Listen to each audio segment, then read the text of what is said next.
Thom Hartmann here on the best of the rest of science and green news.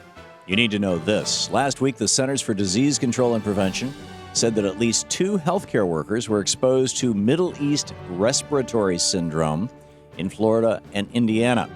After coming in contact with patients who were diagnosed with the deadly MERS virus, the workers began feeling flu-like symptoms and were admitted to local hospitals. News of the first MERS cases being diagnosed in the U.S. is alarming enough, but it's even scarier that these cases popped up in states that had refused to expand Medicaid.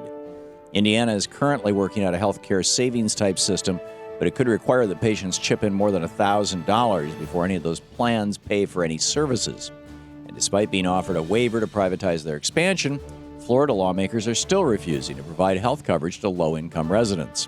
In both states, people are stuck in the red state donut hole if they make more than $4,000 to $6,000 a year but don't earn enough to qualify for subsidies under the Affordable Care Act. These Republican lawmakers are not only blocking state residents from getting health coverage, they're putting us all at risk by increasing the likelihood that a serious disease like MERS could spread rapidly. When people can't afford health care, a small outbreak can easily turn into a widespread health emergency. That is the most important reason why health care should be a right, not a privilege, and why caring for the sick should never be about politics. The CDC appears to have this outbreak under control, but red state lawmakers must expand Medicaid and protect us all from an epidemic of serious illness.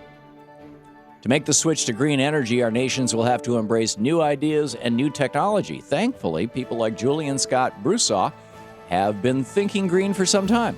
The Broussards have designed and built special solar panels that can be used to replace concrete roads. Panels are made out of high-tech glass that can withstand the heaviest of trucks, power electric vehicles that drive over them, and even melt snow and ice to eliminate plowing. Special glass is textured to prevent slipping in wet or icy conditions, and they can even be equipped with LED lights that would replace painted-on road lines. The Broussards estimate that if all of our nation's paved roads were replaced with these solar panels, we could eliminate our use of fossil fuels and cut greenhouse gases by 75%. They've already built a test parking lot with their solar panels, and their hometown of Sandpoint, Idaho, is already looking to be their first customer.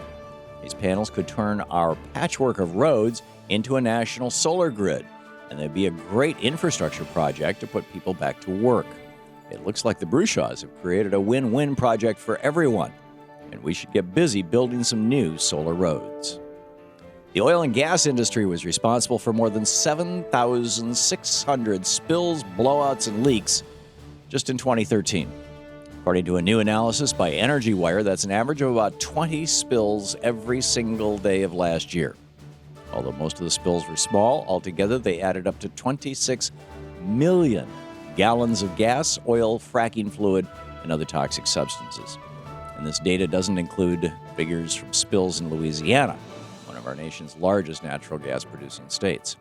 The oil and gas industry has been spewing toxic sludge all over our country and leaving us to deal with the fallout. Making the switch to renewable energy is not only about fighting climate change. Millions of gallons of oil and gas are polluting our land, water, and air, and oil giants are privatizing their profits and sticking us with the bill for the cleanup. Not only will solar and wind help end our addiction to fossil fuels, they'll prevent us from socializing the costs of living with big oil.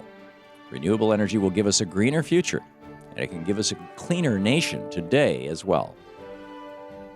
National Nurses United is joining the fight against Petcoke. Last week, nurses joined local residents to protest giant piles of petroleum coke, a waste byproduct from refining tar sands oil, which is being stored out in the open on the southeast side of Chicago. These giant piles of toxic waste sit uncovered along the Calumet River in that city, and residents say that it's blowing into their homes, their waterways, and their lungs.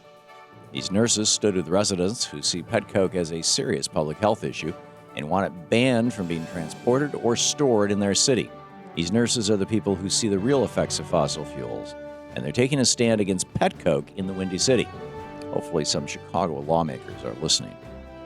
And finally, love is truly a powerful emotion. A recent study from the University of Jena and the University of Kassel in Germany shows that the emotion actually boosts personal development in young adults.